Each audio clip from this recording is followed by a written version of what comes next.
Well, good evening, and welcome to the Night Owl. It's been a while since I've been on this side of the podcast, and some of you may have never heard of this side of the podcast at all.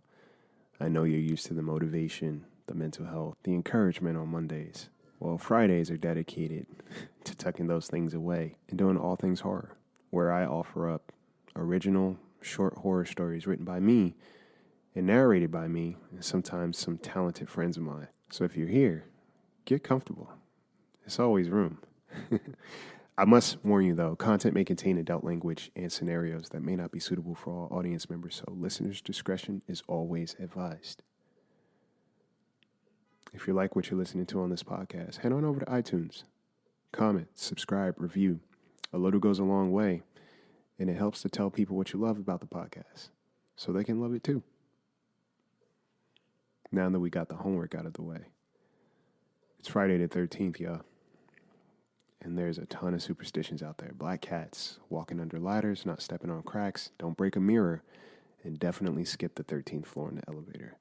While these are all rooted in some irrational fear at times, some superstitions, some legends have a little more truth. So lock your doors, check your windows, and get comfortable. I don't think you'll be sleeping tonight. I give you Ushered in.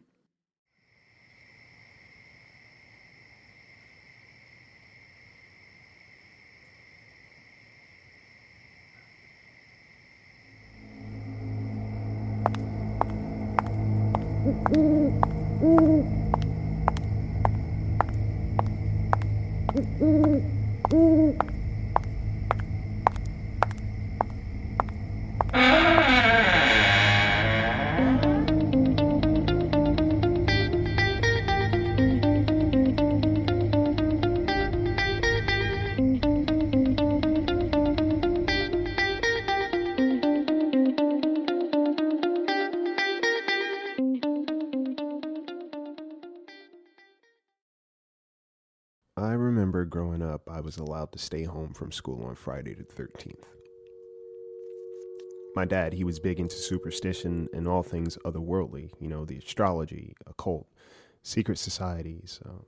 He didn't practice any of it, FYI. He just was a wealth of knowledge when it came to these things. In his mind, it was knowing the enemy. His theory was that on the 13th, Friday the 13th specifically, something in the world opened up and it allowed the things to roam free and take whatever it wanted. By take, he meant souls or just cause some form of mischief. People became different, is what he told me. Or you'd see things. A familiar face would look a little distorted if they were in trouble. Things would break, or the statistics for accidents and crimes were much higher on this day. Everywhere. Talk about trauma, right?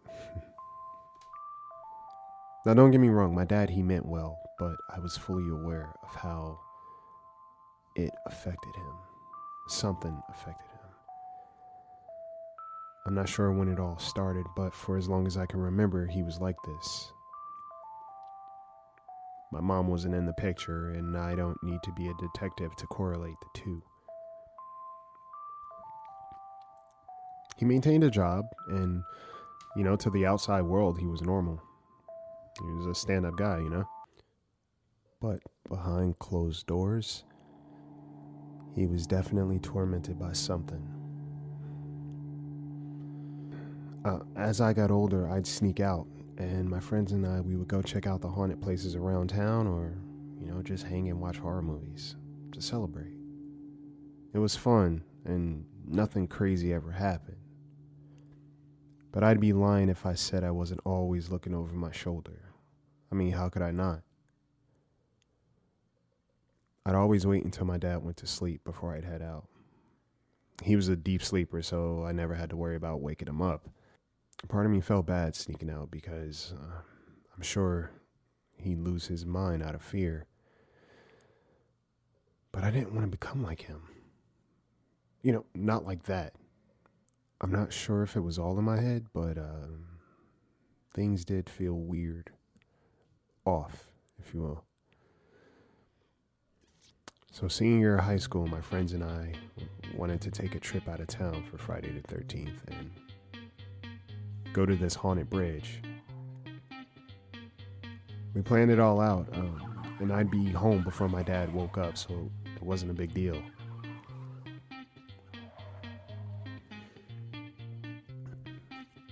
On our way out, a friend told me about the Usher. There's some legend that on Friday the 13th, there's a man they call Usher. He looked like an elevator conductor. He had a top hat, a suit, gold buttons, white gloves. She said you could never make out his face, but you always knew he was looking right through you. He wouldn't say anything, he'd just show up. Basically, the legend has it, he was the usher for death, and if you saw him, that was never a good sign because nothing good was to come afterwards. One of my friends said his grandpa told him he saw the usher. A week later, his grandpa passed, but who knows, Anyways, the further we got away from town, the quieter it became. It was foggy that night, so the tone was set. The four of us in a car, alone, on an empty bridge. The bridge itself had history. They called it Skeleton Bridge. They called it that because so many bodies were dumped there. And if you drove to the middle, turned off your car, and got out, you'd hear screams. Well, we did just that. But no screams. That bridge, it was illuminated at both ends, leading to what seemed like nowhere. It wasn't screams, but it definitely sounded like someone was watching us from a distance. You could hear leaves crunching and slow, heavy steps. We hopped in the car and we sped off as fast as possible. I couldn't help but to look, and that's when I saw it. Someone was definitely watching. I couldn't make out what they were wearing, but it was definitely a hat and gloves. My friend turned on the radio just to break the silence. We were quiet the rest of the drive back home. No one said much. When we got back to town, I quietly went to my room and changed out of my clothes just in case. And I sat down on my bed. That's when I heard the TV in my dad's room. Sometimes he fell asleep with it on, so I went to turn it off. I looked to see my dad sound asleep, but out of my peripheral, I could see someone else standing there in the corner, watching me. I was too afraid to look, but I could see gold buttons,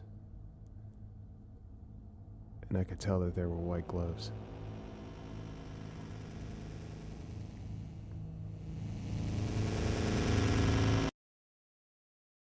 Still there? There you have it. These stories will start becoming more frequent now that I'm getting out of this cave of mine. But I hope you guys have an amazing weekend. Hope you guys have a safe weekend. Take care of yourselves. Take care of each other. Sleep tight.